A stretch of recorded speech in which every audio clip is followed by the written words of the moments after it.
तो आप अगर एक ऑन्कोलॉजिस्ट के पास पहुँचे हैं और कैंसर का ट्रीटमेंट चालू होने वाला है, चालू होने से पहले 5 चीज़ें आपको पता होना बहुत ज़रूरी है। पहला ये कि क्या बीमारी है? जनरली ये बायोप्सी से पता चलता है। किसी जगह से हम एक टिश्यू निकालते हैं, उस टिश्यू को जाँच करते हैं, उससे समझ में आता है कि ये कैंसर है कि नहीं, किस तरह का कैंसर है। फिर उसके कुछ एडिशनल टेस्ट्स होते हैं जिसमें आईएचसी, मॉलिक्यूलर टेस्टिंग ये सब होता है। उससे कई तरह के कैंसर्स में पता चलता है कि किस तरह के ट्रीटमेंट से इसमें फ़ायदा होने का चांस है। तो ये पहला जाँच है कि क्या बीमारी है। दूसरा, कहाँ पे है बीमारी? जिसे हम जनरली स्टेजिंग कहते हैं। तो स्टेजिंग मतलब कि बीमारी कहाँ तक फैली हुई है, जहाँ से कैंसर चालू हुआ है, वहाँ पे कितनी फैली है और शरीर के और भागों में कहीं फैली है कि नहीं फैली है। तो इससे पता चलता है कि कैंसर का एग्ज़ैक्टली कौन-सा स्टेज है।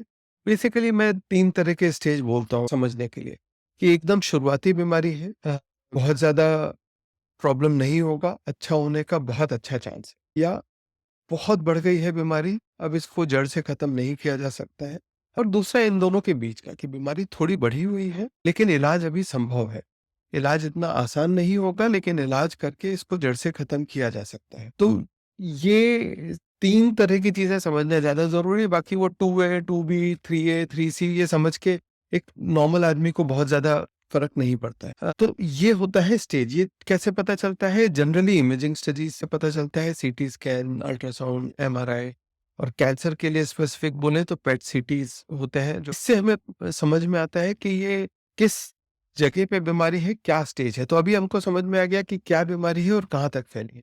इससे हमें पता चलता है प्रोग्नोसिस। ये है आपका तीसरा सवाल। प्रोग्नोसिस मतलब आगे क्या? बीमारी का आगे क्या कोर्स रहेगा? इसको हम ट्रीटमेंट करेंगे तो जड़ से खत्म होने का चांस है कि नहीं है? ये आपका तीसरा सवाल होना चाहिए ऑन्कोलॉजिस्ट से कि भई ये हमारा ट्रीटमेंट का उद्देश्य क्या है? इंटेंट क्या है? ये हमें बीमारी को जड़ से खत्म करना है जिसे हम क्यूरेटिव इंटेंट बोलते हैं, या बीमारी को सिर्फ कंट्रोल करना है और क्वालिटी ऑफ लाइफ को इम्प्रूव करना है जिसे हम पैलिएटिव इंटेंट इंटेंट बोलते हैं। तो ये इन दोनों में से हम किस इंटेंट की तरफ जा रहे हैं, ये आपका तीसरा सवाल होना चाहिए। ये आपको समझना बहुत ज़रूरी। चौथा, कि क्या-क्या इलाज होना है। तो अक्सर हम पेशेंट्स को देखते हैं, जैसे अ, हम सर्जन हैं, सर्जरी हो गया, सबको लगता है कि बीमारी तो निकल गई, अब और कोई इलाज की ज़रूरत नहीं। इतना स्ट्रेट फॉरवर्ड नहीं होता है। हम ऑपरेशन करके आँख से दिखने वाली जितनी बीमारी है उतना और उसके आस-पास का कुछ एरिया निकाल देते हैं। लेकिन कैंसर के कण और भी जगह पे फैले होने का चांस रहता है जो आँख से नहीं दिखते हैं। इसलिए कीमोथेरेपी की, रेडिएशन थेरेपी की, टारगेटेड की, हार्मोनल थेरेपी की, बहुत सारे अलग-अलग ट्रीटमेंट्स की ज़रूरत कई बार पड़ती है। वो क्या ट्रीटमेंट होगा, उसमें कितना टाइम लगेगा, उसके लिए किस-किस तरह के डॉक्टरों से मिलना पड़ेगा। कई बार ऐसा होता है कि हम सर्जरी करके जो निकालेंगे, उससे डिटरमिन होगा कि आगे क्या ट्रीटमेंट की ज़रूरत पड़ेगी।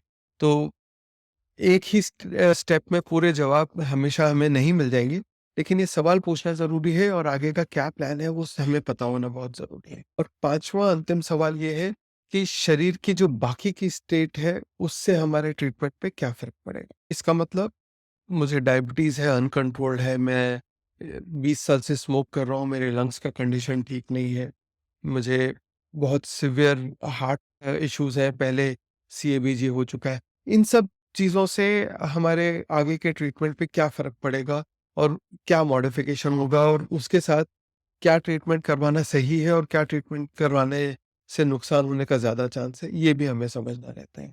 तो ये ब्रॉडली 5 चीज़ें हैं जो समझ जाएँ तो हम ट्रीटमेंट की शुरुआत तक पहुँच सकते हैं और ट्रीटमेंट के आगे जो-जो भी होगा उसके लिए हम तैयार रह सकते हैं।